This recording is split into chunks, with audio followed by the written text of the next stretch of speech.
Well, good afternoon, everybody. Welcome to MASSP's Leader to Leader, timely topics for principals. Today's is on navigating the bridge from high school to college and career.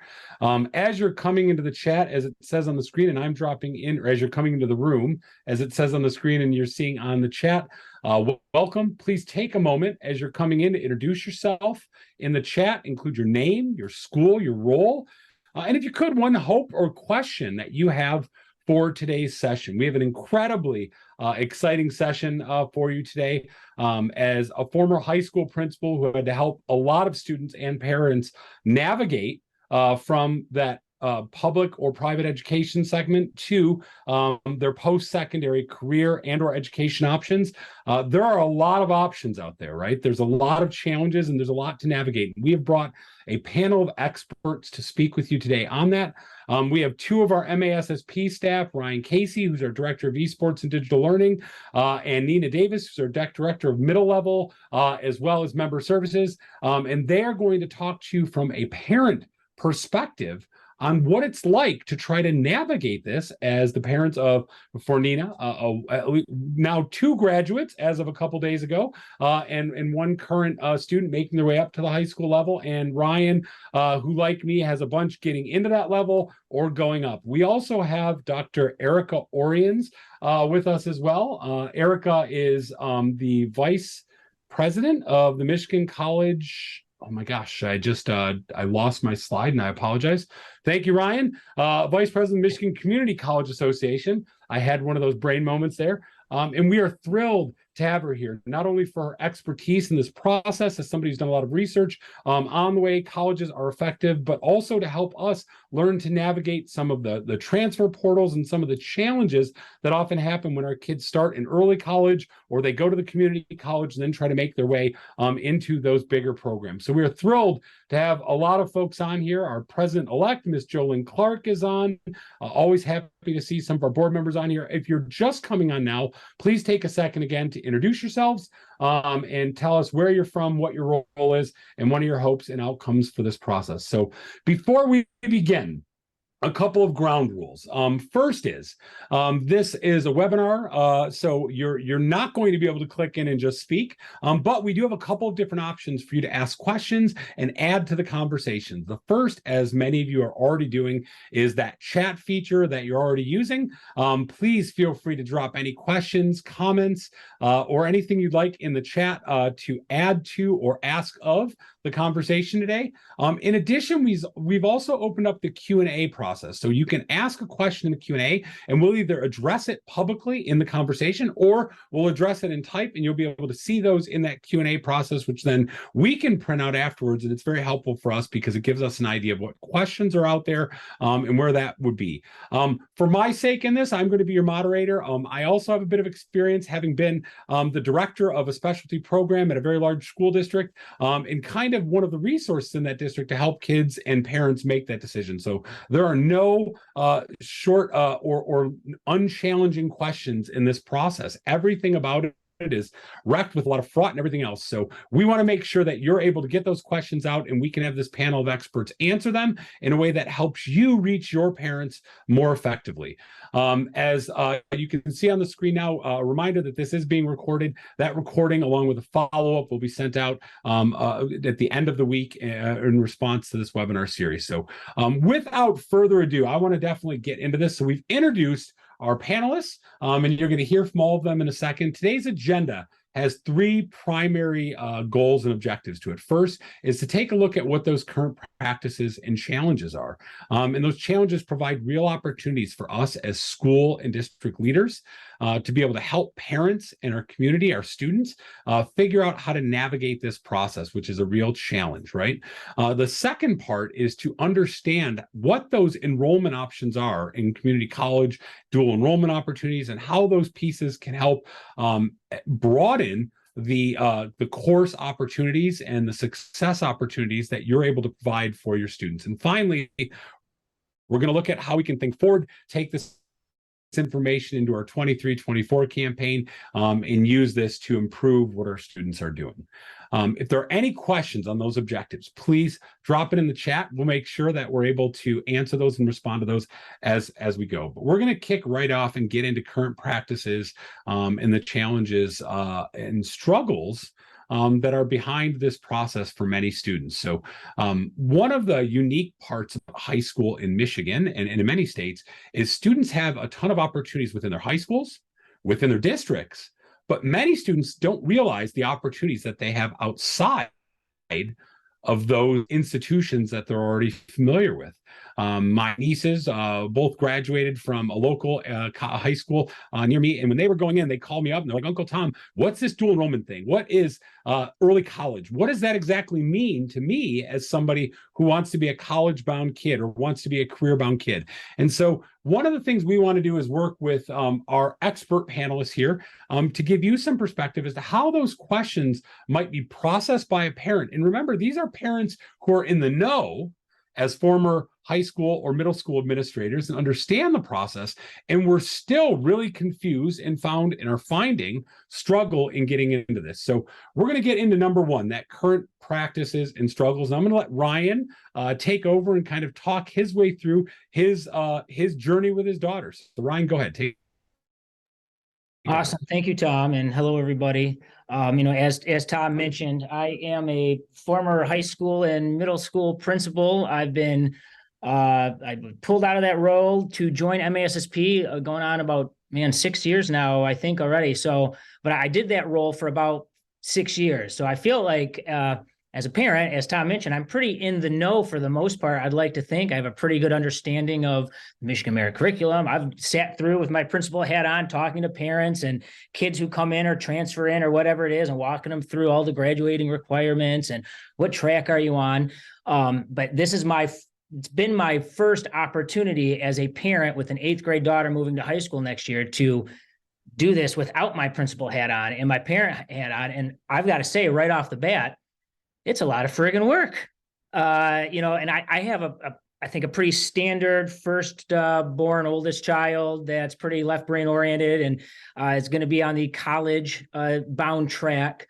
At this time, she's pretty confident. She wants to be in the the nursing field of some sort. And so with all that in mind, we've been kind of going through and having this conversation about, all right, what is high school going to look like for her? And no knock on the middle school she's at or the school district we're in or the high school she's transitioning to, but this might sound like your school district. I think there might have been a presentation, a 30-minute presentation, maybe to the 8th graders tacked on to the end of their lunch hour one day. I might have been a bad parent. I can't recall if we were informed about this meeting to talk about high school curriculum or course options or not.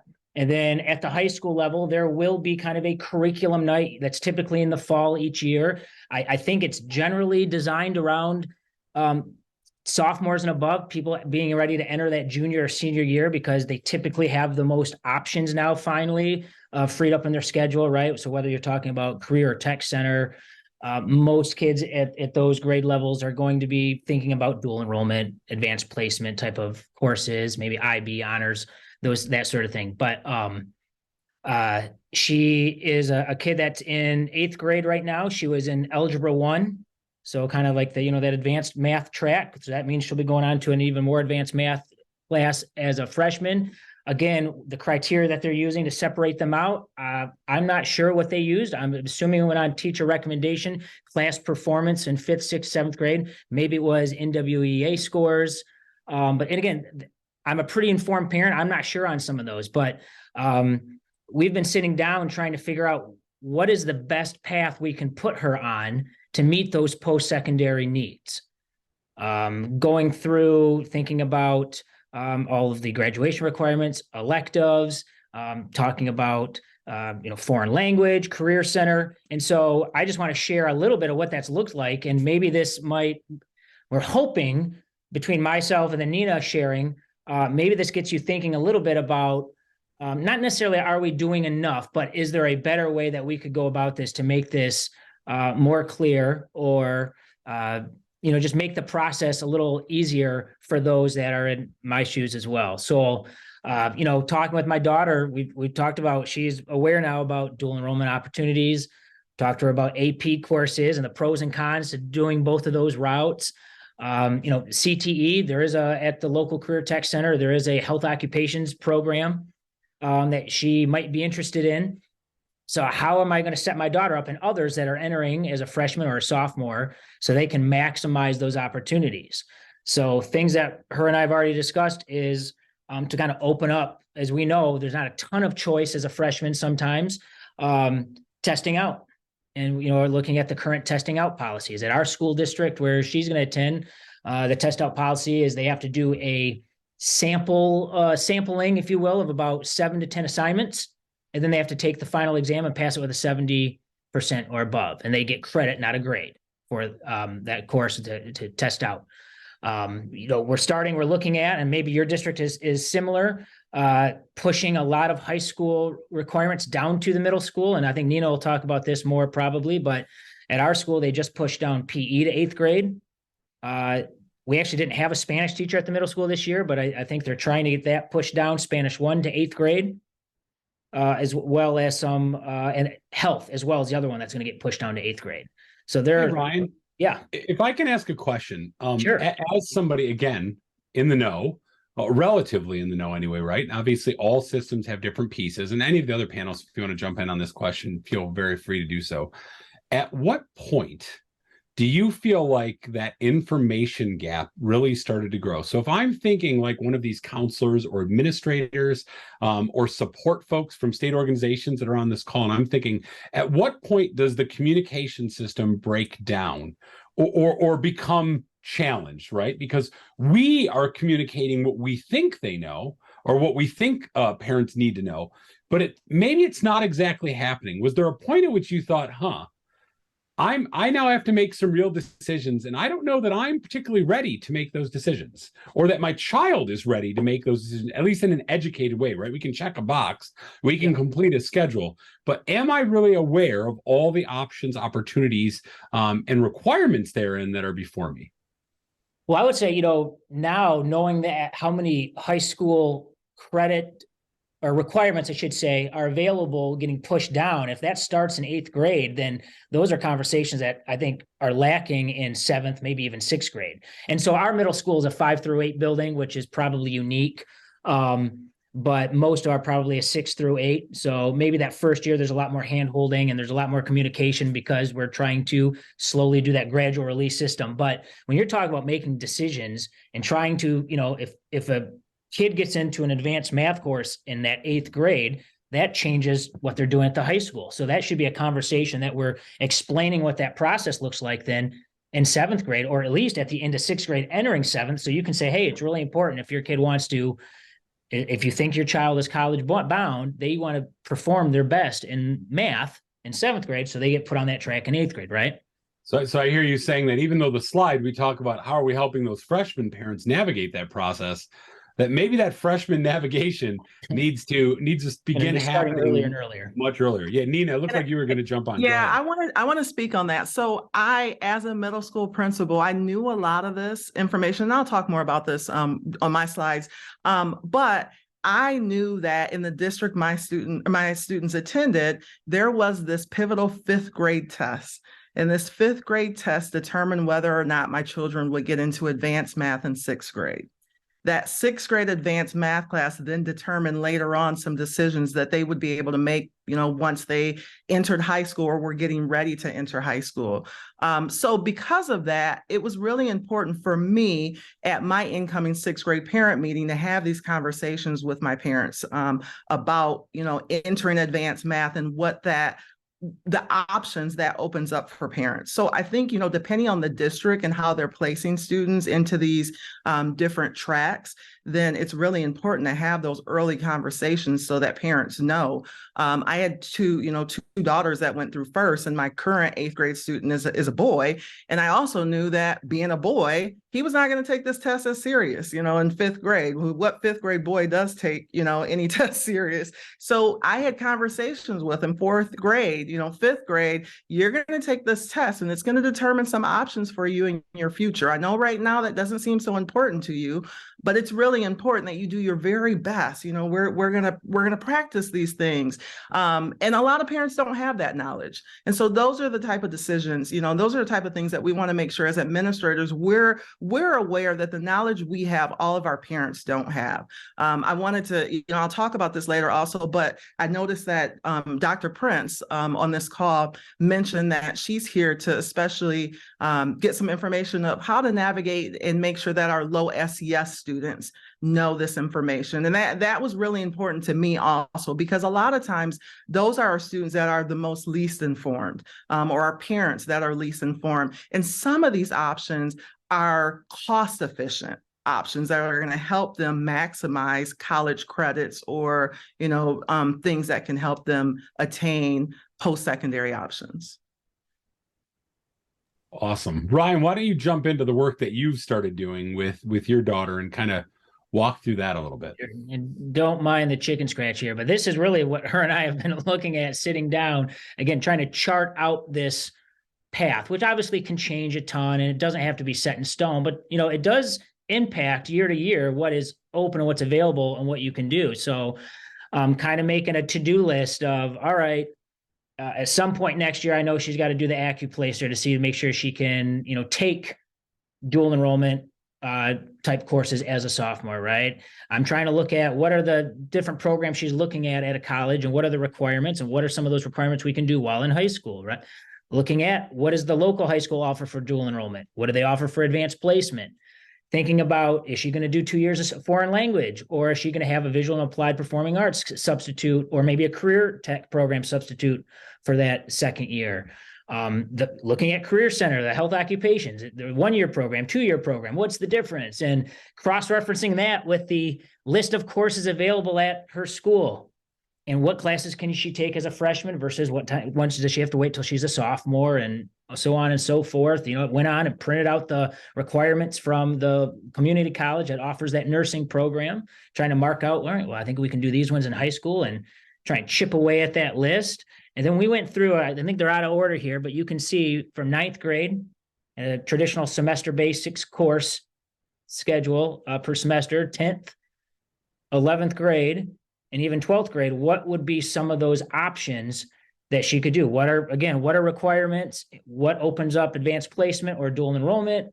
But that gets impacted by, again, is she going to do a second year of foreign language? Is she going to do Career Center? And so on and so forth. And so I've got a little journal book that these are all pictures taken from, and that's what we've used.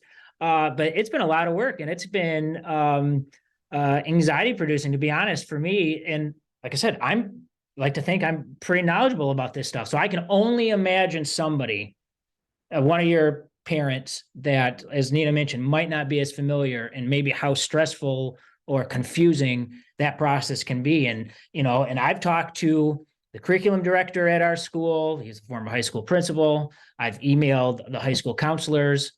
Actually, probably the most beneficial thing I did was talk to the high school guidance office secretary, who's been in that role and, handles a lot of that paperwork and is knowledgeable about what colleges need and handling all the parchment stuff, and she actually, side note, has a daughter that went into nursing. So we kind of had a common connection there. She's like, hey, be mindful of this. Don't forget about that. And I've done my best in sharing my plans out with other parents, because they had no idea. So I've talked to her softball parent, teammate parents, basketball teammate parents, our other friends. And they said, what? She's going to do what course next year? So that puts her in line to take AP as a sophomore. Oh, I want my kid to do that. Who do I need to talk to? And so it just kind of starts this process. And here we are, school's ended, and now trying to sneak in this information to the counselors, knowing they're busy trying to get things ready for next year. So, just trying to think of, are we then really creating extra work for our guidance office and our counselors by doing all these kind of changes last minute, versus could we have done some things different along the way to be more mindful and knowledgeable about what some of these different schedules might look like for more kids as they're coming in. So, and Ryan, if I can point out 2 things that I think were really, really valuable. One is that, so as educators, we all think, engineer from the end result, right? We look at where do we want our kids to get, and we work backwards. Where are they now? How do we bridge that gap and go there? A lot of our parents may not do that. They may, but we don't know. And one of the things that Ryan talked about here that I think was really useful is that last piece where he said he shared this with other parents. I know one of the things I did as a principal, and with a variety, so with 4 comprehensive high schools, 3 specialty programs, lots of dual enrollment, early college opportunities, et cetera, we created almost a parent group to have and field these conversations to help people get out there. So one of the things that can be a really valuable tool for you as a principal or a counselor, because there's a number of people in different roles on this call, is to think about how could I create a focus group of people who might be able to help other folks get in this, which maybe relieves some of my pressure, even if it's just providing examples where we take the names out and stuff like that. But here's some planning that we've done, or maybe create a best practice for what that might look like, right? So how can we say these are the questions you ought to be asking at this point and thinking about? Because if you get to junior, senior year and you're thinking about this, you're already 3-4 years too late, right, to get there. And Kimberly in the Q&A had a really, really good suggestion, which is talk about the Michigan Career Development Model. It talks about what learning ought to look like K through 12, really K through 16, and what things you should be thinking about. So I dropped the link in my response to that, but a really, really helpful tool to frame your thinking. So sorry to interrupt you again, Ryan, but I thought that was a really, really good point worth kind of, taking a step further. With that, though, I want to give it up to Miss Nina Davis, who she and I spent about 3.5 hours on a drive to and from Lansing actually talking about this stuff yesterday. And she has a world of wisdom that I am sponging from as a parent of a 5th grader going into 6th grade next year at the middle school level. So Nina, go ahead. Thank you, Tom. The thing that's important to me is just early knowledge of these options so that our parents have the knowledge, our students have the knowledge that they can make knowledgeable decisions. Because a lot of times, as Tom mentioned, it's too late. Once they, decide that they want to go a route, they may not have taken the prerequisite courses, or they may not, have done the proper paperwork. So I have 3 children. I have 2 that have already graduated high school. One just graduated Sunday. She is in early college, so she's entering her 13th year. And I have my oldest daughter, who is a senior in college, went through an interbaccalaureate school in our county. So I've already experienced 2 options. Both students took AP classes along the way.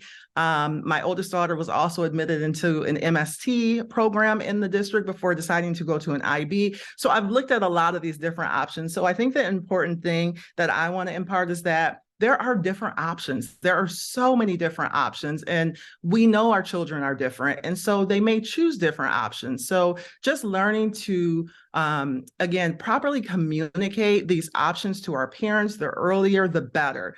In my experience, again, I mentioned this, the district that my children were in, we actually moved during this process, but the district we were in did a 5th grade test that determined the advanced placement for students. In order to get in algebra in 8th grade, they needed this advanced 6th grade math course.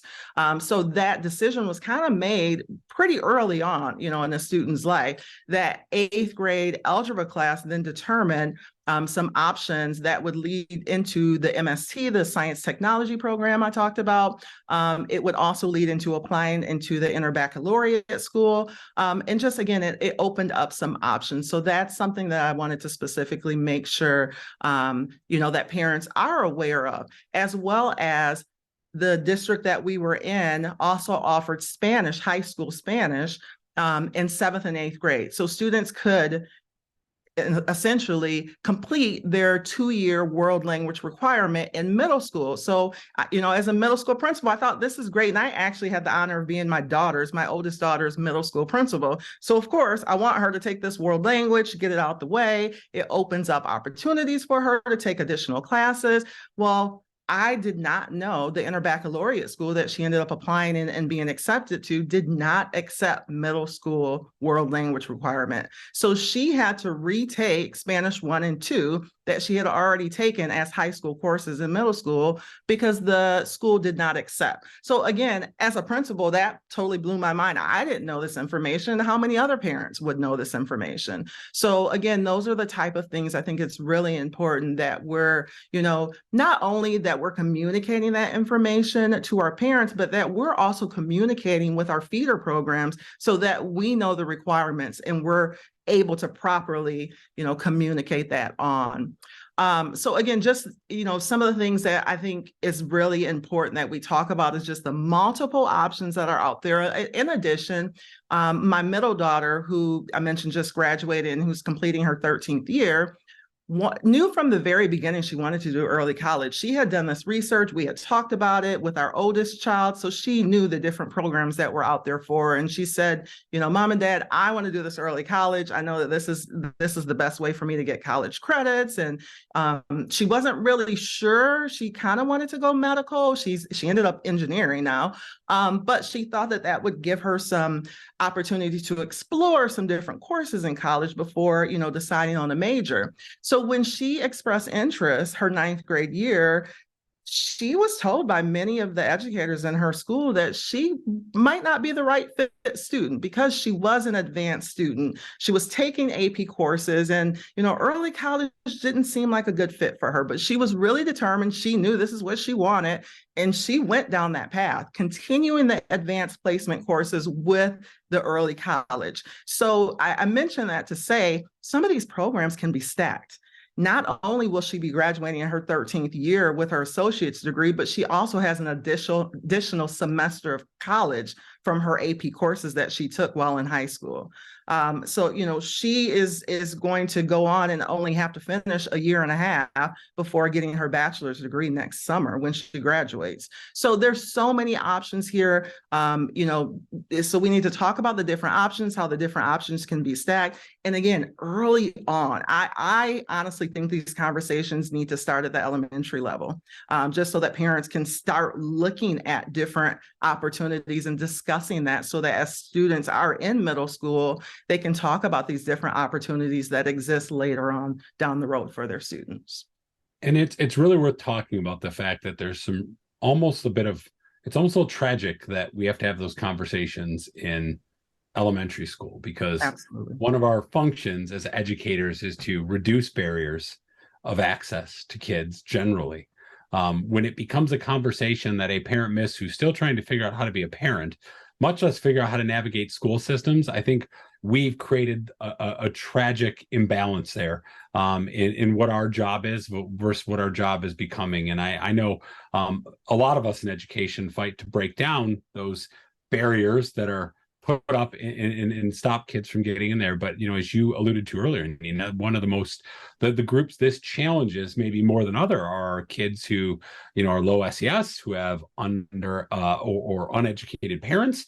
I even think of my journey. I want to take an AP class. My parents were like, what is that? Neither of them were college bound at all. One of them was a GED, right? And so they just had to trust me. And fortunately, I had good mentors, but we can't leave this up to chance. So your point about eliminating the kind of shadows, putting a light on things and being more transparent as early as possible is really important. I just think there's a bit of sadness there that we have Absolutely. to talk to third graders about what they're doing and say, hey, you need to think about your college opportunities now, because they shouldn't, but their parents need to be aware of the systems, and it's not okay that only of us that are in the know have those systems. So Exactly. And I totally agree with you, Tom. Those are some of the adult conversations. I did just want to mention one additional thing I failed to talk about.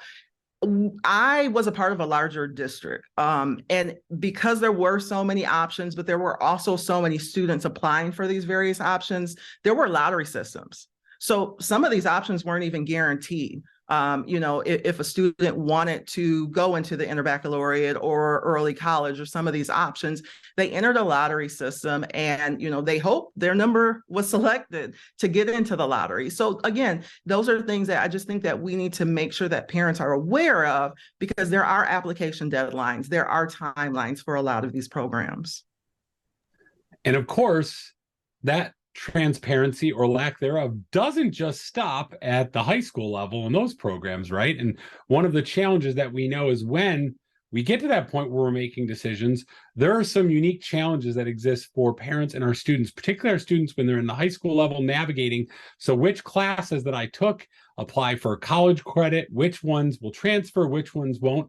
So to answer those questions and to get into that, we are really, really fortunate to have Dr. Erica Oriens on this call, who has spent a life researching effectiveness of colleges, and now works in Michigan to help make sure that we are creating access for students to use the community college courses to further their career, either through associate's degrees or bachelor's degrees after that. So I'm gonna throw this one over to Dr. Oriens to give you a little demonstration and talk to you about that. So Erica, the floor is yours. Great, thank you, Tom, and thank you to MASSP for having me. Nina and Ryan, I really love hearing your stories as parents. I'm a parent myself of a rising 7th grader, so you gave me a little bit of panic because I'm like, do I know about middle school Spanish? I'm not sure I know about that. So I'm right there with you. So I'll just go through a couple of my prepared comments, but just a couple of responses to things that you've said earlier. One on the early introduction to college for students, I think is most of the folks on this call probably have earned a degree, I'm assuming. And so your children get exposure to college and you probably don't even know it because you had that experience.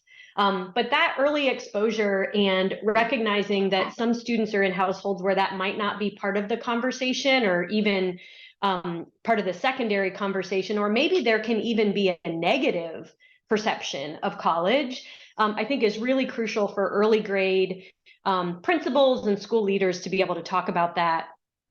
If you are in an early grade, one of my favorite children's books is called Mahalia Mouse Goes to College.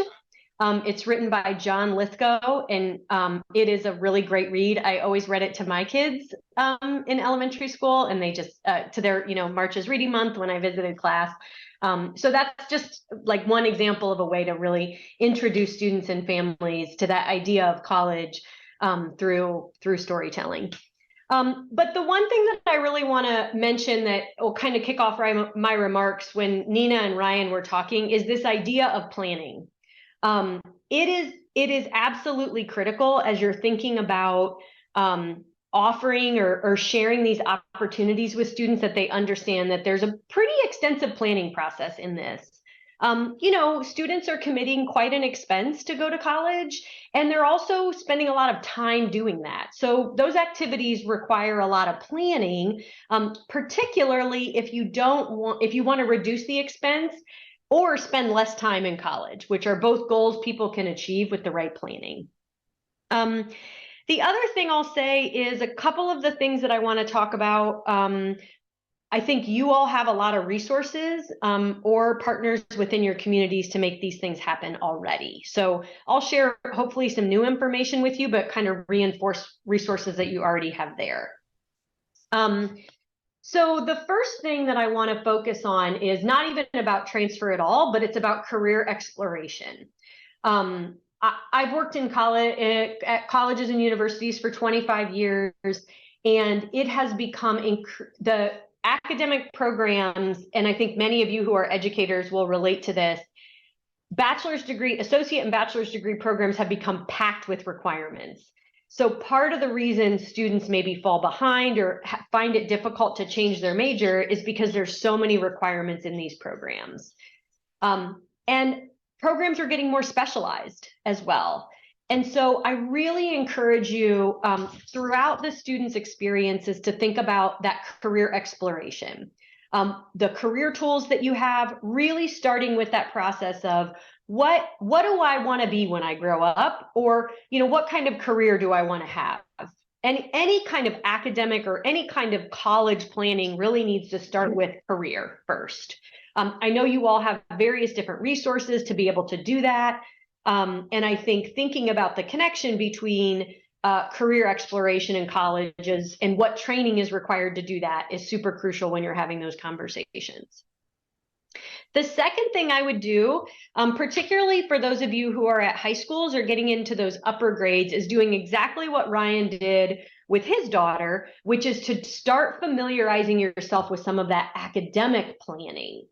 When I went to college, some of you will probably remember this too. Remember the college catalog? You got that big book that they said, don't lose this because this is the only one you get for free. And you flipped through it and you found your major and you opened it up and there were 2 pages and it said exactly what you needed to take for your major, right? Remember those days?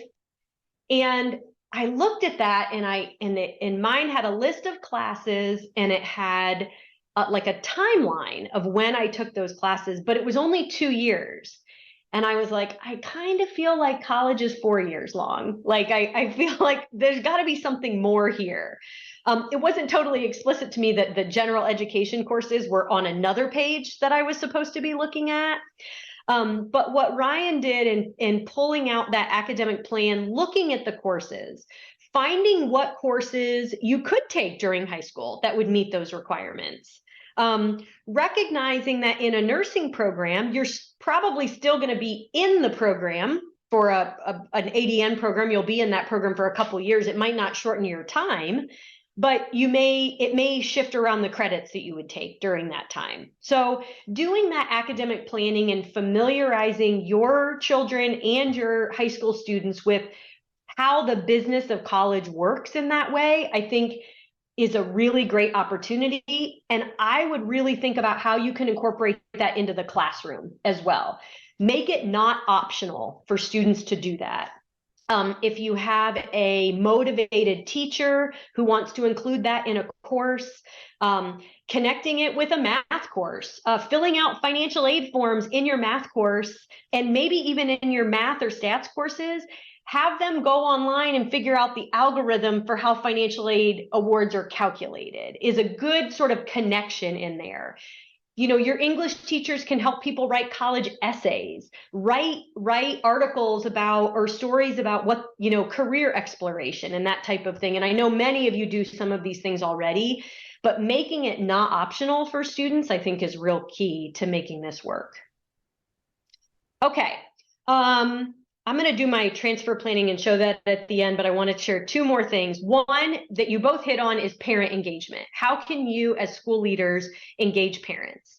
And frankly, I think as a parent myself, you know, teachers and schools are really busy already trying to educate my children. So I sympathize with you in the challenges associated with, I'm sure every day you think like, well, how do I engage parents more?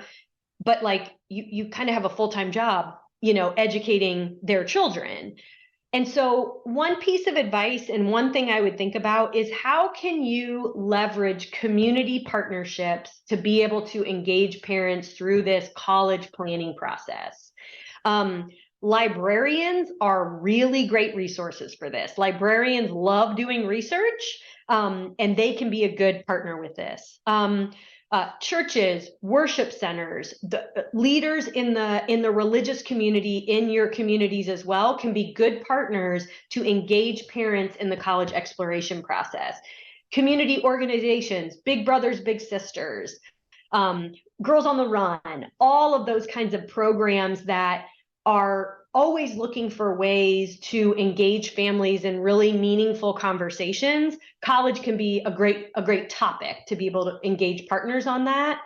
And to the extent that you would have a coalition built in your community already, community partners can be very helpful because the relationship between college and the labor market and attracting jobs to your communities can be a real strong connection there as well to get support for those things going back to the career exploration, like job shadowing and some of those kinds of things to bring more of the community into what you're trying to do in the schools. Erica, if I can, I Sure. really appreciate that suggestion, because one of the pieces that, you know, so in my past school, I had a very large Chaldean American community. We had a number of language barriers, and also perception barriers, right? These kids didn't necessarily see themselves in the people who were teaching them. So I think of that community or, you know, some parts of the west side of our state and even on the east side that have high Hispanic populations in their community, et cetera. So there are language barriers barriers, there are cultural barriers. So if I can work with those community partners to help, again, so sometimes it's not just transparency, but sometimes it's the perception of doubt or insecurity, et cetera. And bringing those coalition partners in can be a tremendous asset for those families, those communities in your school. So that's a wonderful point. I really appreciate you bringing that up. Good, thanks. Before I show you some really nuts and bolts transfer resources, the last thing that I want to mention is that I'm sure you saw a few months ago that among the students who graduated in 2022, only 52.8% of those students went to college the following fall. So we have about 100,000 high school graduates a year in Michigan, and only just over half of those students went to college. This is a very important statistic for community colleges, because we have bore the brunt of most of that enrollment decline over the last decade. Students typically choose between college and work, and if students are choosing work, they're not choosing community college. And so I say that because building a relationship with your local community college, and that local community college should be responsive to your needs, not just on the day that everybody comes for college signing day, or they do one visit in the cafeteria with your students. So the opportunities that you have, not just with your counselors, but with a variety of different people, even particularly your teachers and faculty, getting them connected in there together. Your high school biology teacher with the biology faculty at the community college, helping with some of that career exploration. This is crucially important with CTE students. We see very, even lower rate of CTE students moving on to community college. So building those relationships, the nuts and bolts of how credits transfer and that kind of thing is really important, but the relationship building is something that we can't ignore either. And then lastly, I want to share my screen and just show you some resources that might be helpful to you. That's my Helium mouse. Okay, here we are. This is an image that I hope is familiar to some of you. It is the Michigan Transfer Network. And the web address for this website is mytransfer.org. And this is Michigan's centralized hub for transfer information for students who are planning to transfer courses, their what we call their MTA, or Michigan Transfer Agreement, their general education, or transfer their whole associate degree. I want to show you a few things on this website that I think you should be familiar with. The first one is this tab here where we talk about plan your transfer. And we've provided some connection, recognizing that students are undecided, and we really try to encourage them to do that career exploration early on. We have some services out here for high school students and veteran and military service members, and information for current and future college students as well. But just to clarify how the various different ways that, Nina kind of talked about in her presentation, like there's just so many different ways that students can transfer. One of those ways is that they can transfer their courses, and their courses you can look up this information by sending institution or where you took the course. So if that was at Macomb Community College, for example, or where you plan to transfer that course to. So if you're planning to enroll at Michigan State University, that would be the receiving institution. So you can look at that course-to-course equivalency on this type of website, or this page on our website. The other thing that you can do is transfer what we call the Michigan Transfer Agreement. And this is 30 credit hours of the general education.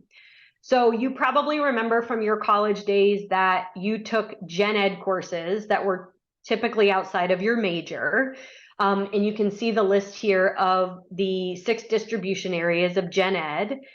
This will sound familiar: English, math, social sciences, humanities and fine arts, and natural sciences. Every college and university in Michigan has a general education. And we all wanted to make it easier for students to transfer those courses without figuring out exactly which history course transfers to exactly which history course at another institution. And so we use the Michigan Transfer Agreement to make that process a little bit easier for students. So this is another resource that you can use, as Ryan did with his daughter, to see how those courses transfer into their programs. And we have a link out to MTA information at all the community colleges, public universities, and independent institutions in Michigan. The next thing that I want to share is that you may find that you're working with students, or one of your students wants to spend more time at a community college, and they want to earn an associate degree, spend 2 or 3 years at a community college, and then transfer to a university for 1 or 2 years, the balance of that program. And we have provided information out here for 14 different transfer pathways. The My Transfer pathways are in 10 of the most popular majors in Michigan: art, biology, business, communication, criminal justice, exercise science, mechanical engineering, psychology, public health, and social work. And then we also have the My Workforce agreements, My Workforce pathways, that are for those students who earn an associate degree and they typically want to go into the labor market right away. So they may earn an applied science degree, a healthcare degree, either in nursing or radiography, respiratory therapy, medical assisting, and a lot of those areas. And then they eventually decide that they want to earn a bachelor's degree. And then we have a link down here for all kinds of articulation agreements and transfer guides. And those can really help your students with that planning process, that academic planning process that I talked about earlier. So which courses do I take and when? The last thing that I want to show you on this site is we have a page of participating colleges and universities. We have a nice map up here that you can, but we also just list all of the institutions in Michigan. I'm going to go ahead and click on Macomb Community College, and you will see a landing page that looks like this, and it looks very similar across all of the institutions. But it provides you and students with a lot of links to information about transfer topics at all the colleges and universities in Michigan. So Nina mentioned that her child was taking both early middle college and advanced placement. So Nina probably wants to know what advanced placement, if you complete a certain score on an advanced placement test, what kind of credit can you get at a particular institution? And so what we've done is in the background, we collect all the links from the community colleges and universities and then display them on this site so you can easily find that information. Another thing that Nina will do many times is request a transcript from Macomb. I'm assuming if you're in EMC at Macomb, will request a transcript that needs to be sent. So we try to put that information in a place where people can access that very quickly as well. I think the best way to use our site is just to roam around it a bit and see what resources are there. And then familiarize yourself with what might be helpful to students in that early planning process. The last thing that I want to mention is one thing that I think tends to be a point of confusion is around dual enrollment. Tom talked about that in the opening slide. Dual enrollment opportunities are great for students who want to get early exposure to college. I think it is probably the best way for those 47% of students that don't go to college. I would love to see those students accessing dual enrollment and getting access to community college earlier. One thing confusing about dual enrollment is I think some people think that somehow dual enrollment credit is different than college credit that's earned after you graduate from high school. And it is the exact same course. So if you got credit for Psychology 111 when you were in high school, and your twin brother got credit for Psychology 111 when they were freshmen at the community college, that's the exact same course.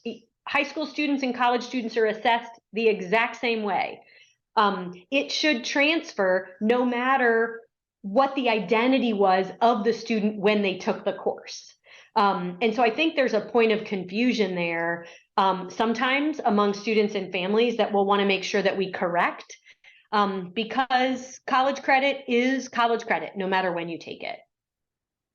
So those are just some of the resources that we have on the transfer network. I hope that was helpful. And Tom, I don't know if there are any questions. So I actually want to hit on that last piece you talked about, because I think a part of that confusion earlier in this, I dropped in the link or in the chat. For those of you looking, there was a great comment about, some dual enrollment opportunities and things like that. And I also added the FAQ document that the state puts out as well, because I think it's really helpful if, as an administrator or counselor, you haven't dove into that yet.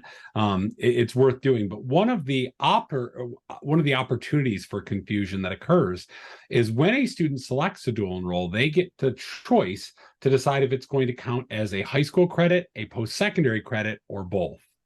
So can you talk a little bit about that and how and why students might want to choose one versus the other? Because there was always a lot of consternation about, well, colleges might look at it different, or if you're getting high school credit for it, they might not offer that credit to you in college as well. Can you speak to that a bit? Yeah, I think that is the landscape on that has changed quite a bit. Yeah. Students should be able to get college credit for that course no matter what. And that's why I wanted to ask the question, because it used to be different, but right. It is now my understanding, and you've reiterated or confirmed that, is that it shouldn't matter. So take those courses, get the credit, and then you have it both on your high school transcript as well as for that future college transcript. Right. That's awesome. Mm-hmm. Ryan, you look like you were going to say something. I apologize. So in Erica, thinking about some of the reasons why, as you've done your research and you've worked with community colleges, I'm imagining they probably had some conversations about why students do or don't make those selections into taking these dual enrollment opportunities. Talking to our group here, we have principals, we also have counselors. What are some of the conversation pieces that if we had the actual time to sit down with our community college partners, which most of us don't because they don't have time and we don't, what are some of the things that they would talk about that might be advantageous or things to plant in heads of parents and students maybe earlier in 8th grade before they get to 9th grade? Because most people don't realize you can start taking those dual enrollment classes as a freshman, right? You have 10 courses that you can take. There's a distribution of which years you can take a certain number of courses, but the access begins much earlier than most people are aware of. So what are some of the conversations that are happening at your level with the community college folks about what they wish high school students, parents, and principals knew about this process? Well, I think number one, and some of this work is coming out of the Community College Research Center, which is based at Columbia University, and we work very closely with, is that dual enrollment is the gateway to community college for many students. It's the place where they can do that career exploration. And we are very, very lucky in Michigan that dual enrollment is free. That is not true everywhere. And students don't have to pay for their dual enrollment courses. And so that opportunity to do that career exploration in a relatively low risk and financially low risk environment, I think is really important. And I think that the pieces that I talked about earlier, particularly around the career exploration and academic planning, is helping students see for themselves what value they would get out of those dual enrollment courses. So by doing that career exploration and feeling committed, and it doesn't have to be like Ryan's daughter who identified nursing, she might bounce around in the health sciences a little bit, right? Like, ooh, nursing's not for me, or, respiratory therapy. And then there's other stuff you've never even heard, like really emerging areas in healthcare that may be more attractive. So using that opportunity for career exploration and doing that academic planning early on so that students and parents can see what the value is of those high school courses, I think would be things that colleges would say are really good activities for high schools and middle schools really to participate in that planning process early on. The other thing that I'll say is, one of the really difficult things we are all responding to is sometimes there's a lack of understanding necessarily about that college means a 4-year bachelor's degree. And I think a lot of media still focuses on a very traditional residential 4-year bachelor's degree experience. And if you can believe it, half of the students who earned a bachelor's degree in Michigan from a university previously had credit from a community college.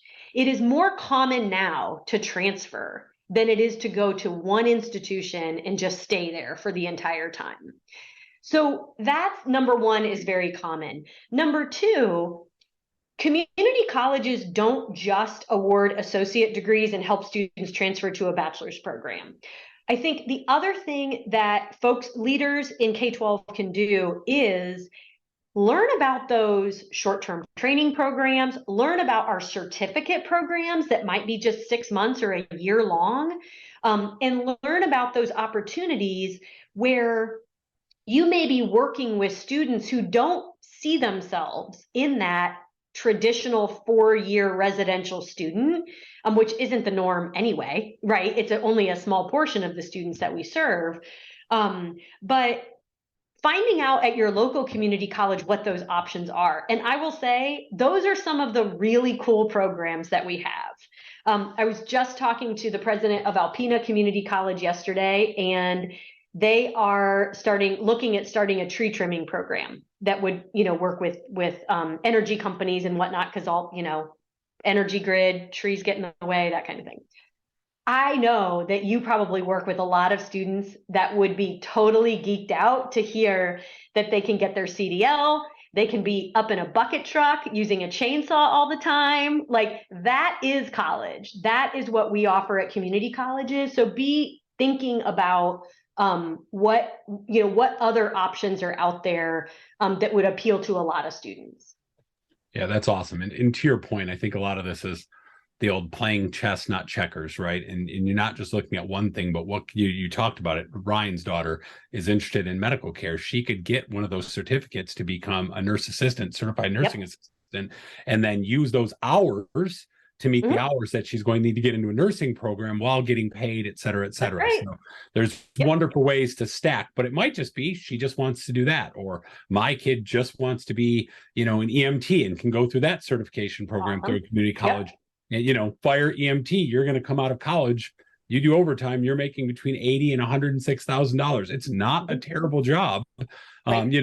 And I love the perspective that there's more to this than just as a gateway to a different post-secondary institution, that it is certainly a both and, but, I think it's always important to get kids to think about, and parents to think about, maybe your child doesn't want to think about that now, but this will give them the opportunity to go further if they decide to at some point. You're no longer closing doors. To the point of this, you're not just navigating a bridge, but you're building a bigger, better bridge through this process. So with that being said, and I don't see any other questions in the chat, I think we responded to the stuff that was in there. I want to thank our guests. I certainly want to thank Ryan and Nina, who had no choice but to be here, but certainly Dr. Erica Oriens for her expertise on this process. This is the beginning of what should be a fun year at MASSP as we go into 23-24, looking at our connection with Dr. Oriens' group, with McCann, with the My Heart Coalition at the state level, to try to help high schools and middle schools think more strategically and more actively about how to ensure that we're putting students in a place where they're thinking about post-secondary careers and what the level of attainment they need to do and what the process, the journey, the bridges are that they need to set to get there. So we're grateful to have all of you as a part of this conversation. As we said earlier, this was recorded. We will send out a follow-up at the end of the week with the recording as well as any other relevant information. But on behalf of MASSP, we want to thank you all for being here. Thank you, Dr. Oriens, for joining us today. Incredible incredible information. And have a great day, everybody. And for those of you who are still in school, have a wonderful last couple days. For those of you out of school already, those people are jealous of you. So enjoy your time. Take care, everyone. Thank you. Bye-bye.